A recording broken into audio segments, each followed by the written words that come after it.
we say that together, please? There is but one presence and one power in the universe and in my life, God, the good and omnipotent. And along that line, I want to share a little something from one of the Unity writers named Jesse Harriet. He says, Christmas is a celebration of our own spiritual birth. Awakening often happens gradually, but often we're aware of the moment when we first peeked behind the veil and glimpsed our pure soul and our greater purpose. We come here to bring light to the world and not to take from it or destroy it. The light is always shining within us. We simply have to remove the filters so that it can glimmer even brighter. This is the metaphysical meaning of the Christmas story. There's a moment in your life when something deep inside wakes up or is born to a new awareness. Being born to an understanding of an inner magnificent divine heritage, and then being reborn again and again until we truly know. Deep inside of us, we know and understand and accept the truth in every passing moment. So, in remembrance of that divine light that's within all of us, I'm going to light this candle representing the Christ consciousness, if I can figure out how to work the light.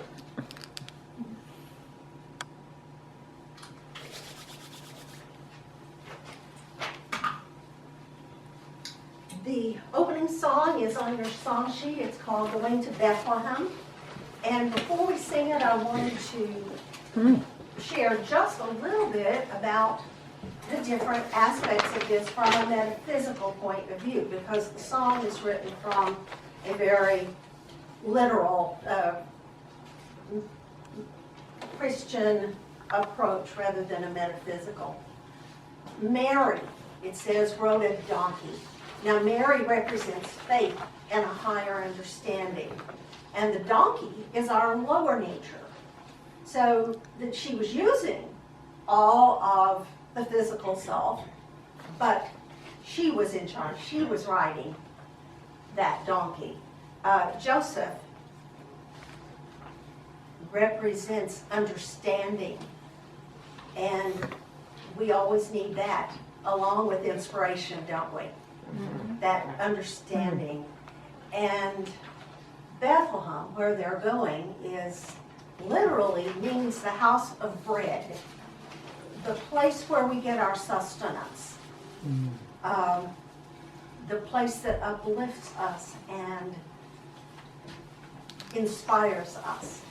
So when we sing about Mary riding a donkey to Bethlehem, I wanted those ideas in your mind. Can we stand, please?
Where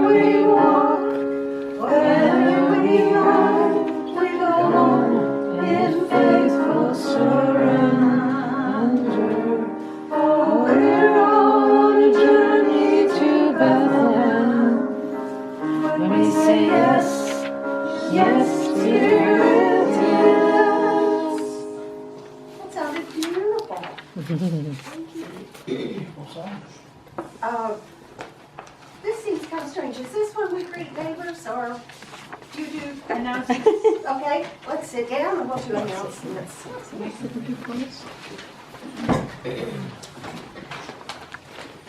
Well, I have two announcements. These flowers are gifts from Mary Warren. She brought us for all to enjoy. Oh, wow.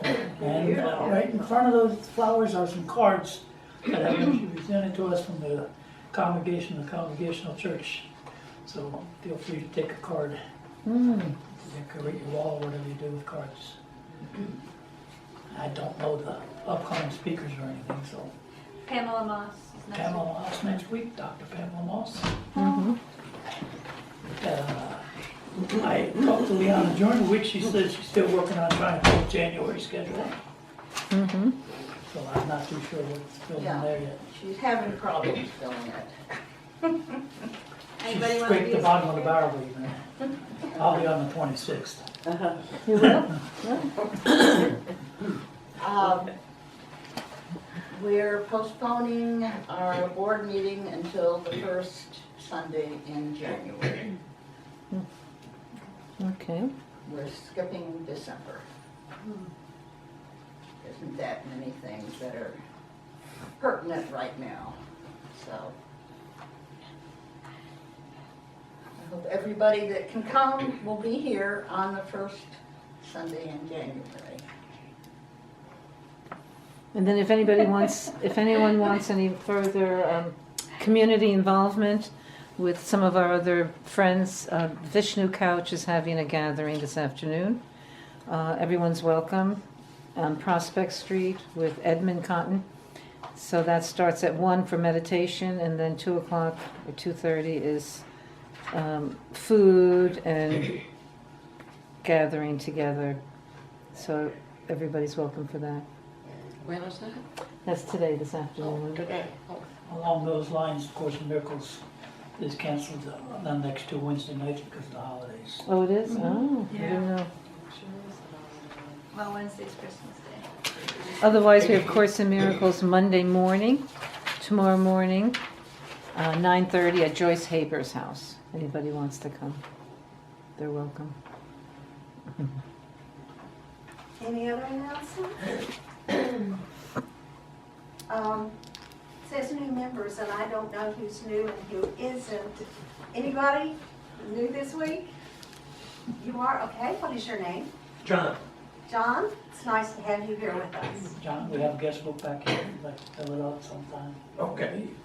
Put down your email address or add it to your list. And you'll get all updates on what our messages will be. Okay. And welcome. Welcome, yes. Yes, well, Yes. this is the time when we share special unity moments, things that have happened over the previous week or so that remind us why we're part of unity. Anybody have anything? Well, along the lines of the song you just sang and everything, I couldn't find it at any of the local libraries or anything, so I went online and bought a book by Michael Singer called The Untethered Soul. Yeah. It is And wonderful. I read at night. I read in bed, and rather not on my laptop. I read a real book, and I read that before I get into my, historical fiction or whatever. But it's just, and I think about it, and trying not to think too much, but I absorb it, and I'll just keep reading that over and over, and yeah, it makes so much sense to me. But it's also that kind of awareness. It's not how we're programmed here in this world. So I'm grateful for hearing about that here, actually, about Michael Singer here. And the last chapter in particular is just magnificent. Oh, really? Okay. Yes. Have you read it? Read parts of it and then watched him on YouTube. Oh, They have a bunch of really? YouTubes on him. Oh, I'll have to try that. And interviewed on Oprah. Really? And actually, we studied the book at Edmund Compton's about a year ago or so. We read the book together, and discussed it. Wow. And then I was listening to one of the congregants this morning, and he's studying in Denmark, a young man, and Joel. Yeah. And it seems like some kind of a science he's studying. Do you know what science? I forget. But I was asking him about Denmark, and we can appreciate, he says, what we have here in Binghamton, that we have more sun than Denmark has. They must have no sun there. They have hardly any sun at this time of year. And he said it's always a cloud, a gray cloud is over the land all day, even during the so-called daylight hours, which are from 9 a.m. to 3 p.m. Oh, my goodness. So he said it's really difficult for him. But they say they're one of the happier countries, despite all that. But we can appreciate what we have, so that helped me appreciate Binghamton. Sometimes we need help in Right. that area. Puts it in perspective. Sun is shining. And we have so much sun today. Yeah, today is a perfect day. Yesterday, today, I think tomorrow too. Yeah, for the next 10 days, no snow is predicted and more sun is predicted than Good. normal. That's great. The solstice was good to us. Yeah, we had the solstice yesterday. We had a great party at Edmonds for the solstice, and other people had parties. So we welcomed the sun. Anyone else? Well, I want to get back to go I ahead. was just going to say that I went to the Messiah last evening, and it really was It was the best beautiful. performance I've ever heard. beautiful. It was incredible. What was that? The Messiah. Oh, really? Oh, I Sarah missed it. Jane Johnson. Oh, And I'd also like to just say, because I know a lot of people here have known and prayed for myself and Joseph, and we were out twice at the forum, all dressed up and Wow. smiling, and met all our friends, and it was really a wonderful experience twice this year. Wow. Wow. It's three times now that he's been able to get out. Wow, amazing. So thank you for the prayers and the support for all that through the years. I want to step back to the subject of books for a moment, because there are an amazing number of new books that are showing up with a new thought or unity type of message, and it's just really exciting. One of the things I wanted to bring today to your awareness is Neil Douglas Walsh's Oh. The Essential Path. It was published this year, and he starts one of the chapters with this: we have a decision to make. We have to decide who and what we are. This is the most important decision our species will ever make. And he talks about the concept of being separate and then that of knowing that we are one. And it's really a book about oneness. Has all kinds of interesting little statements for you to kind of explore your feelings around. He says, if you're thinking this way, you might believe this, or you might believe this, or this, or this. And it gives you some wonderful things to kind of explore. What do you believe? What do you think? So I highly recommend it. It's a quick and easy read. Shall we greet each other? Let's share with each other our prayer requests that we have. What did you say was going to happen? I'd like to start them out with prayers for the world.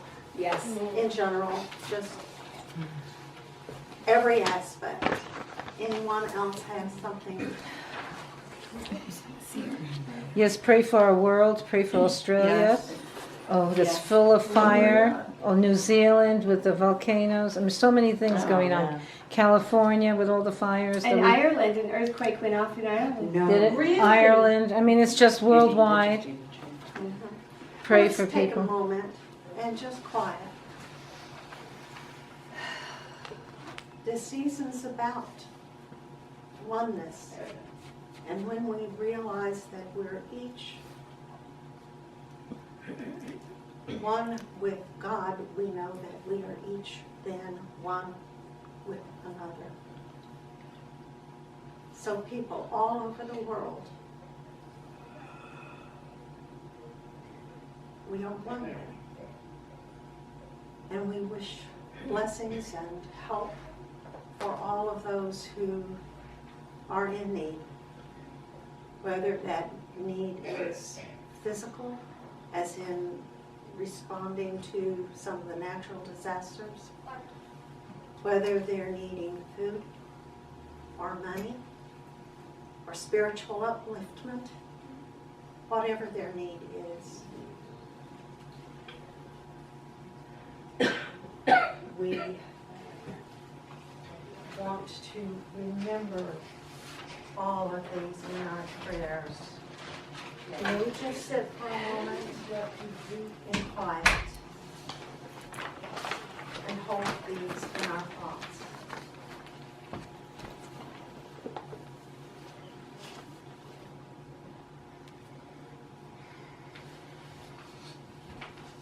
Let's take the statement now in the word of service. God's all-encompassing love is doing its perfect work in and through us. Wholeness is established in every area of our lives, and so it is. And can we have our daily word reading now, please? Okay.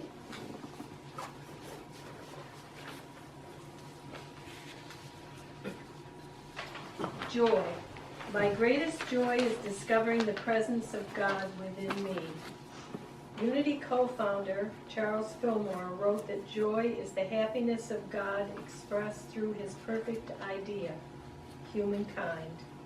Witnessing the unbridled joy of children on Christmas morning brings a smile to my face and gives me a warm feeling. Although my childhood may be a distant memory, joy remains an active part of my life. I find joy in the beauty of holiday decorations, in the fellowship of family and friends, and in giving and receiving gifts. I discover that my greatest joy is knowing and feeling the presence of God within me. I recognize and rejoice in God's presence in me and see it in everyone I meet. I know that joy is always present and can be called into expression at every moment. The fruit of the Spirit is love, joy, peace, patience, kindness, generosity, faithfulness. Galatians 5:22. Thank you. Thank you, that was beautiful. Beautiful.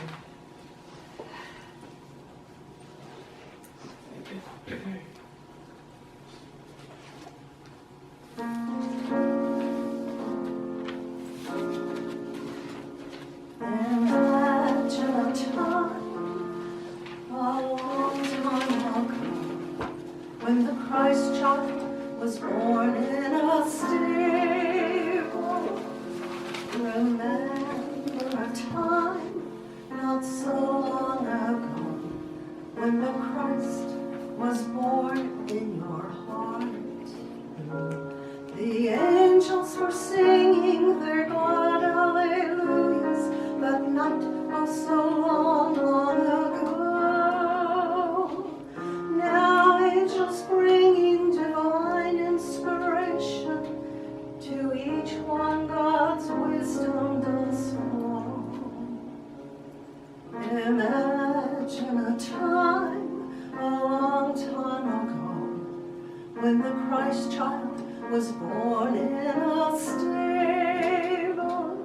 Remember a time not so long ago, when the Christ was born in your heart. Mary and Joseph, they cherished the baby, protected and guided and taught. Now we must nurture Christ's Spirit within us in prayer and study and time, a long time ago, when the Christ child was born in a stable. Remember a time not so long ago, when the Christ was born in your heart. The star that shone brightly that night on the stable now shines its bright light in our hearts. Wise men came searching for the place of the Christ child. Now we search each face for the Christ. Imagine a time, remember a time when the Christ was born.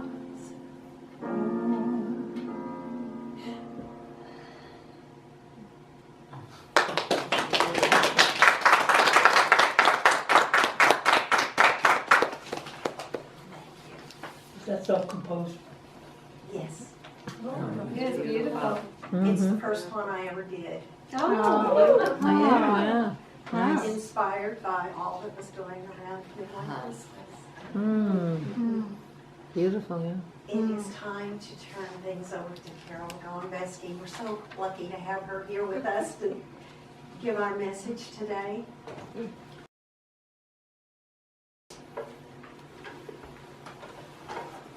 The sound was really beautiful, and it means, ooh, it feels very, can you hear me? Yes, I feel like I'm in a big auditorium. Yeah, it sounds nice. I have all these wonderful friends here, I love expecting something of me.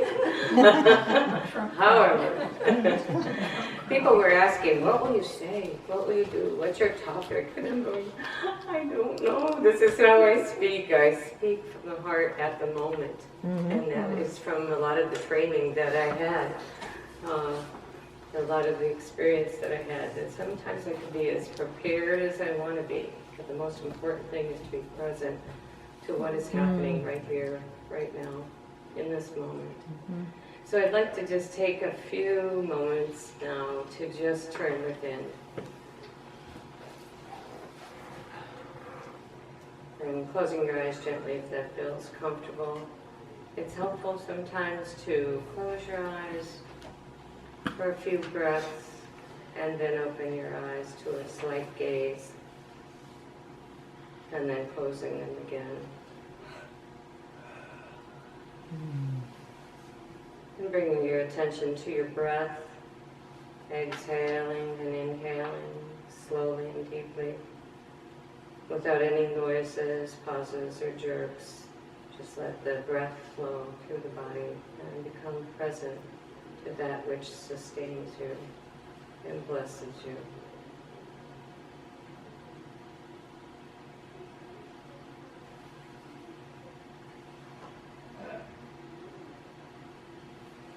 Noticing all the sounds outside of this room and all the activity around us, but bringing the attention back to the breath.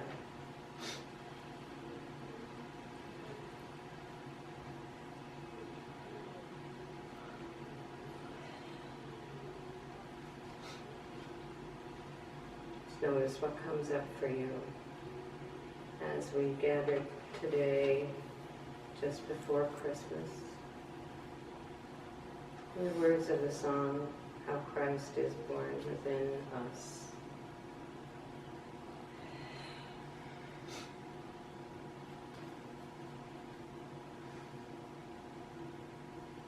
That in this quiet place of stillness,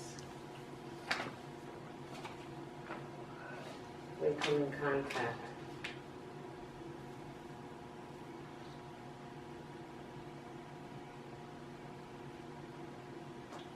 And we share a little prayer. Sahana Hotu, Sahano Hotu, Sahaviryam Karavavahe, Teja Simana, Vahi Tamastu, Ma Vivishavahe, Om Shanti, Shanti. Shanti. Peace. Peace. Peace.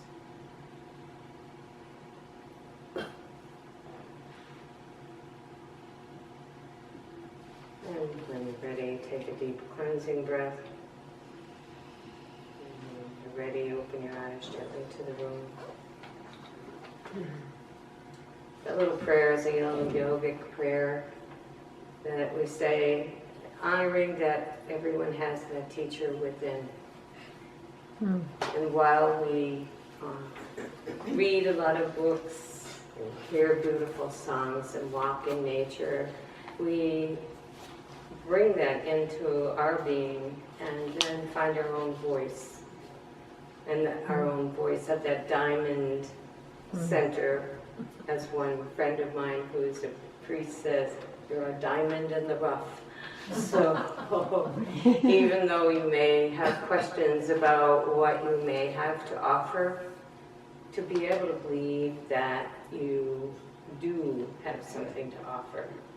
And I appreciate all the people who have asked me to speak, because I was a very shy person. Then I got on stage. Then I got shy. Then I went to work. Then I was teaching, and I was talking in front of people. I was talking in front of doctors and speaking. And then life came with an avalanche of what felt like an avalanche of waves and mountains crumbling around me, because a lot of changes happened. Losses and illness that I thought I was preventing with some of the practices that I do. And then Joseph's illness, my children graduating, married, babies born, a lot happening all at once, my mother dying.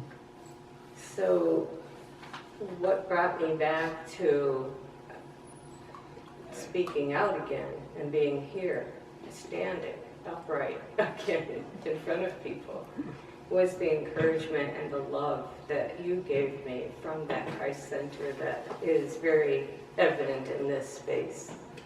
I remember that song we used to sing in Unity, where we would look around and see the Christ and the grace and the peace in everyone that was here. And I appreciate that. I was nurtured by that. And I'm finally standing up again, able to share something from my heart, that there's nothing here that comes from me that you don't already know and probably have gifted me with through the years. But it's just a moment of inspiration to say that the presence, as we're talking about presence and gifts and all those wonderful things, it's the presence within that gift that is so precious. I have dinner tonight because of the presence and the joy of a friend that brought me a special meal. I have the warmth of people coming to me and wishing me a happy birthday, which reminds me of that moment of feeling over and over again at Christmas, when I would be like, when's my birthday? When's my party? That there was something very sacred about having a birthday at this time. So in the times when I was grumbling, one time I think my coworkers got a little tired of it, and so they planned a surprise birthday party on my, I think it was my 40th and half or my 45th and a half birthday, and they dressed up in vivid colors, and they had vivid color balloons, because I was always tired of all the red and the green. And they would hear that, and they made special little gifts for me. We marched down from the hospital down to the number 5 restaurant. It was this great big celebration. And it fulfilled that childhood dream of having a separate birthday. You know, I ended up missing those birthday cards in red and green and white and silver crystals. And I started to think about how wonderful that experience was with friends, but yet also how wonderful it was to have a birthday at Christmas time, because it brought me inward. So I said, my topic is presence. It is, what is that presence within you, and how do you get there? I have I was born into the Catholic religion and Byzantine Catholicism, and my uncles were Russian Orthodox, and I went to Roman Catholic schools, and I had Jewish friends, and the whole idea of the other made no sense to me. So at a very young age, I started to look at the oneness in all. And it was through the meditation, through that, what you mentioned in the song, about feeling that oneness in when you experience that grandeur, as we talked about recently in the Course in Miracles, that grandeur inside that connects you with everyone that you meet. Yesterday when I went to the Messiah, I saw my friends. Some people said, "Oh, you're talking. What are you going to talk about?" I go, "I don't know, whatever comes out." So thank you for being patient. But when I went home, would you not believe how God works?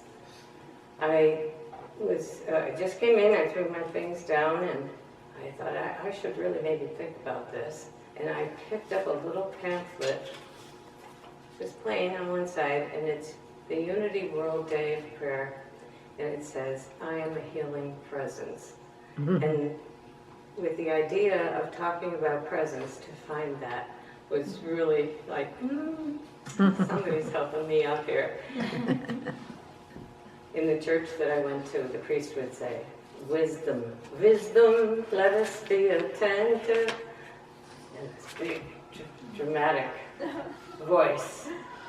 And I think there is wisdom in the smallest voice and the grandest voice, and that inner voice.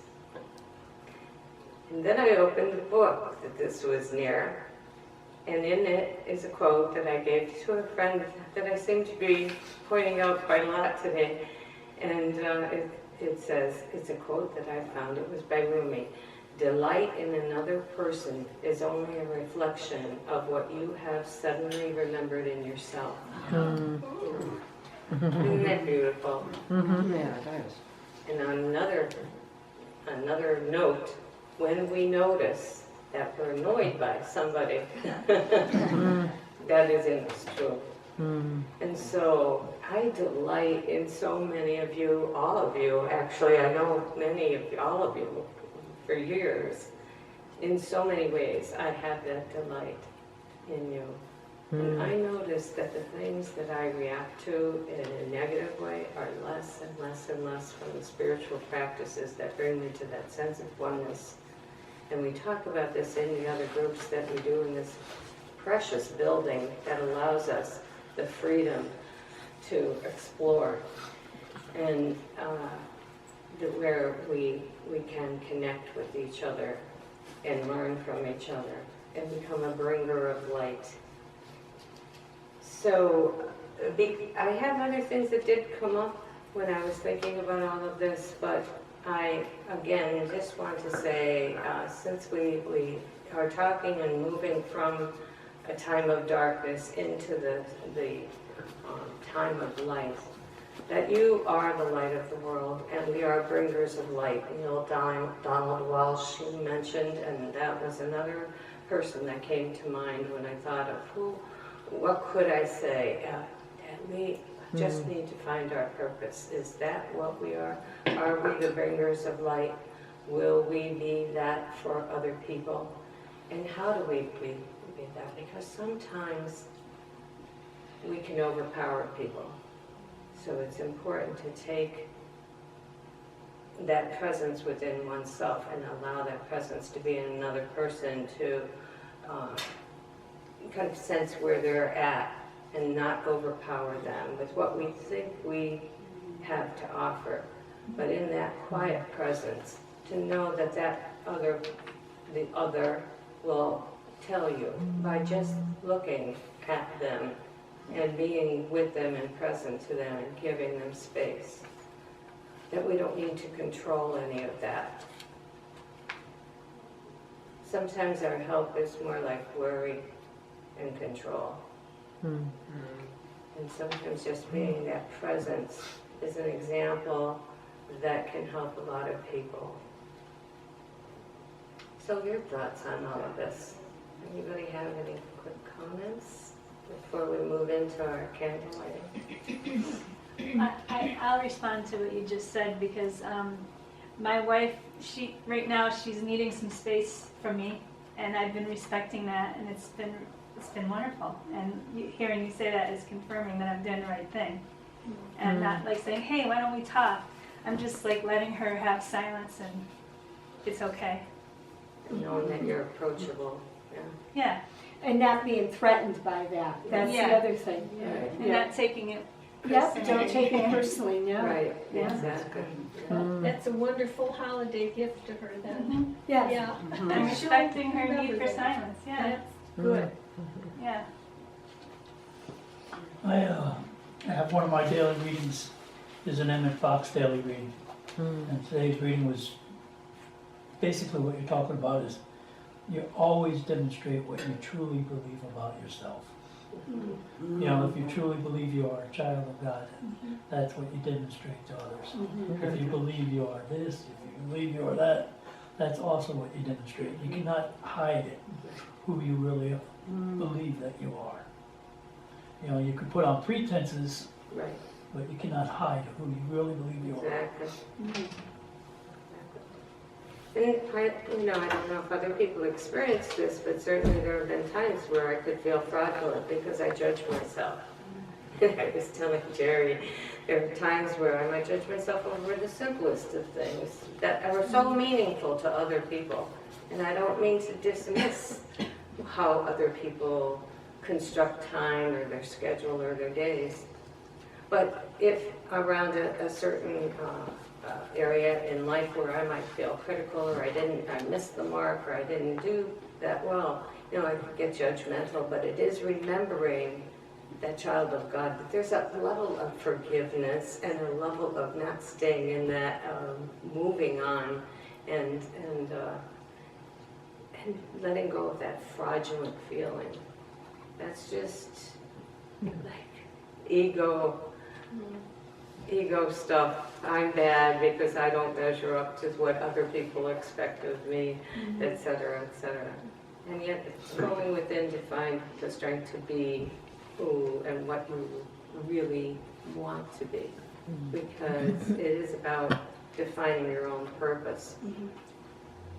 And I think as children, we're taught to always obey and look up to all your elders, and it doesn't matter what their title is, respect, respect, respect. But I remember one point when I learned a valuable lesson from a friend, and they said to me to not be so concerned about what others think of you, but what do you actually think of others.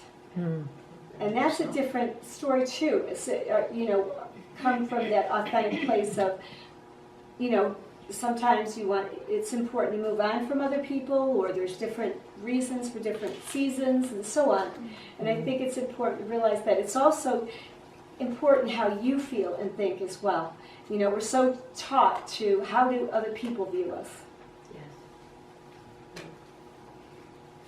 And to add to that, I think it's how we view ourselves. Yeah, That's where it exactly. starts. And, because if it doesn't start there, we have nothing to give to the rest of the world, and therefore we're always thinking we're receiving all these negative things, and it may not be true at all, but if that's how we think of ourselves, then that's what we're attracting back. Yeah. And so once you change that and really live in the fact that we're a child of God and we are perfect in our own right, not to be compared to anyone else's things that we may admire, just to appreciate our own gifts and to love even our own, what might be called shortcomings, because they're all a gift.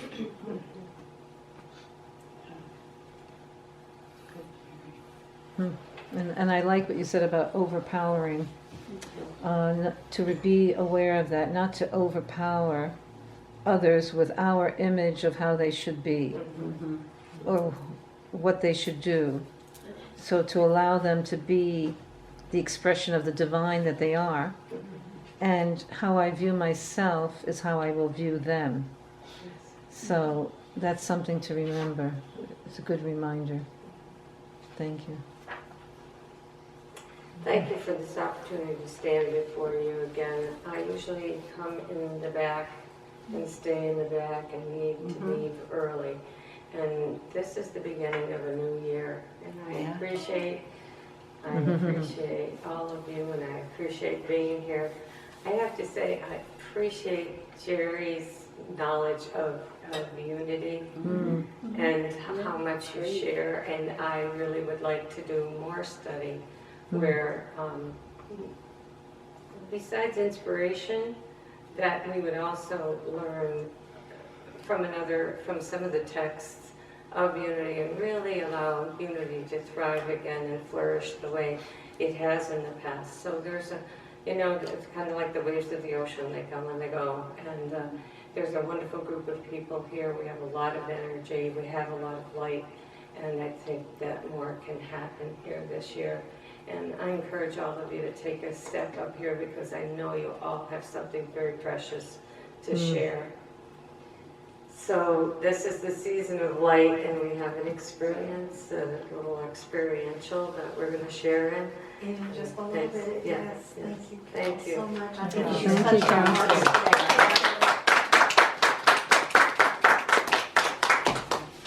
Let's take our offerings now. We got the mic hooked up. We have a short song that we're going to use to center ourselves for the candle lighting. It's at the bottom of your song sheet, I Walk in the Light.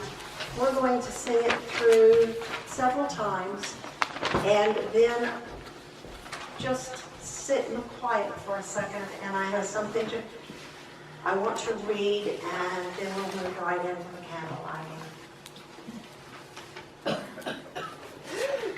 The melody's very simple.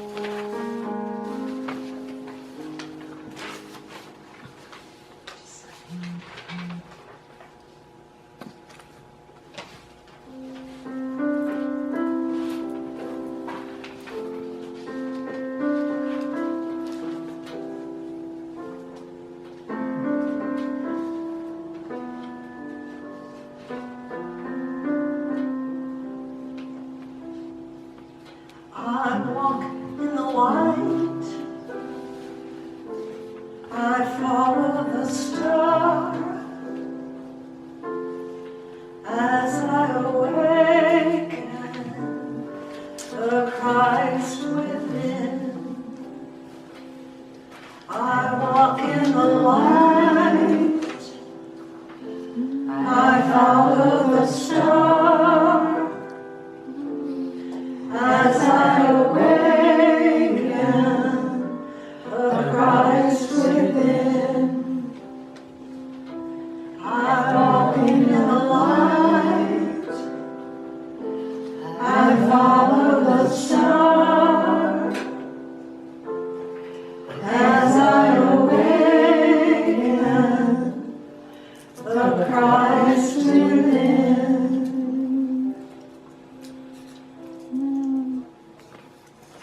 And now in the silence, you are the light.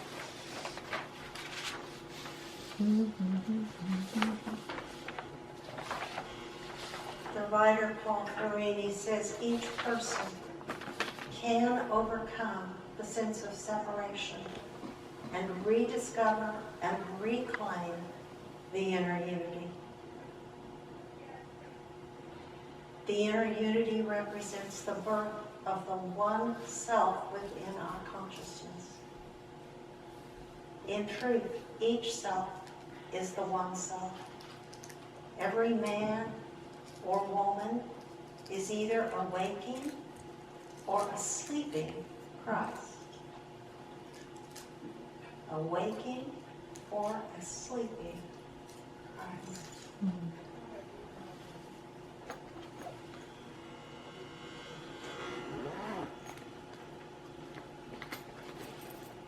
And now we'll move into the candle lighting portion.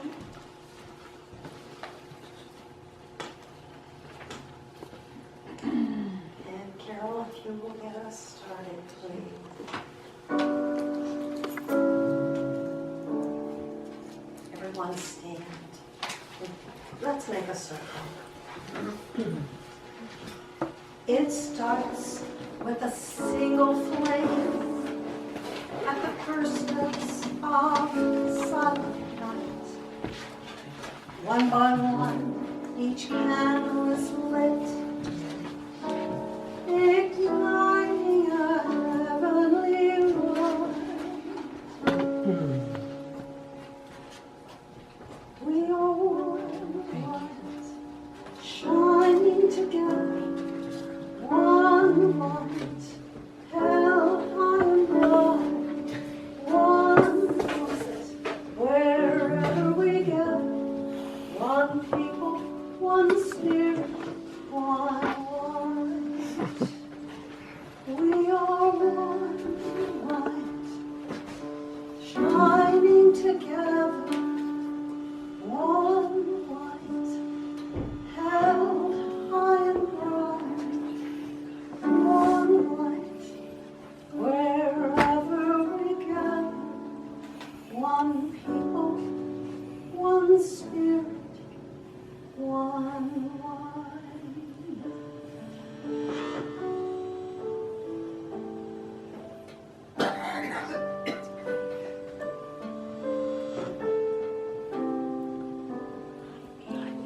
While we continue lighting, can we sing Silent Night? Silent night, holy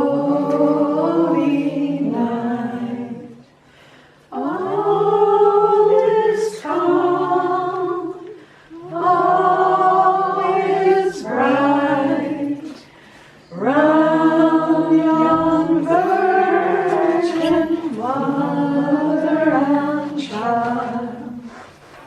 Holy infant, so tender and mild, sleep in heavenly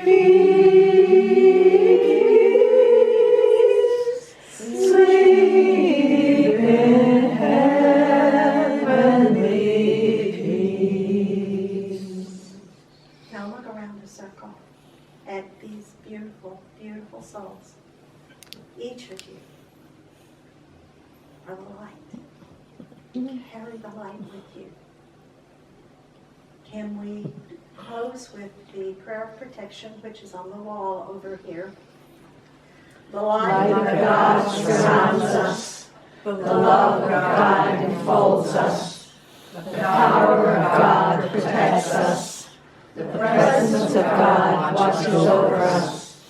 Wherever we are, God is. And wherever God is, all is well. So So it is. Oh, Clap, clap, clap, clap. that was perfect. Beautiful. Beautiful. Beautiful. Sound of one hand, clap. Shall we close them out now? Blessings to you. And there's a little scripture for you on the candle. So that's the little blue piece. Take that off and use it for your inspiration for the remainder of the month or as long as it feels comfortable. Oh, I see over here. I'm taking a look. Did everybody get the same scripture or different? I think they're all different. Oh, Oh. it's like a Chinese cookie. Yes, it is. But no calories. What did you say? Yes. Oh, how sweet. Anyone love to share? Do you want to share your scripture? Yeah. Whatever your hands find to do, do it with all your might. Ecclesiastes. Through thy precepts I get understanding. Psalms 119, 104. That's good. We will devote ourselves to prayer and to the ministry of the word. Acts 6:4. Jesus said, I am the way and the truth and the life. John 14:6. The Lord is a stronghold to him whose way is upright. Proverbs 10, verse 29. He who gets wisdom loves himself. He who keeps understanding will prosper. Proverbs 19:8. All that the Father gives me will come to me. John 6:37. The meek shall possess the land and delight themselves in abundant prosperity. Psalms 37:11. He will say to the Lord, my refuge and my fortress, my God, in whom I trust. Psalms 91:2. If we love one another, God abides in us, and his love is perfected in us. John 4:12. The Lord is my strength and my song, and he has become my salvation. Exodus 15:2. Whatever you ask in prayer, you will receive if you have faith. Matthew 21:22. From John 18:37, I hear, "For this I have come into the world, to bear witness to the truth." And Mary says, Jehovah will lift up his countenance upon you and give you peace. Numbers 6:26. A beautiful one to end with. Yes. That was wonderful. Thank you all for being Thank here. you. Thank you. Thank you for being with us. Okay. Did you read yours? Yeah, you ready for it? If I could have the used candles and the little collars back. Yes. Thank you. Thank you.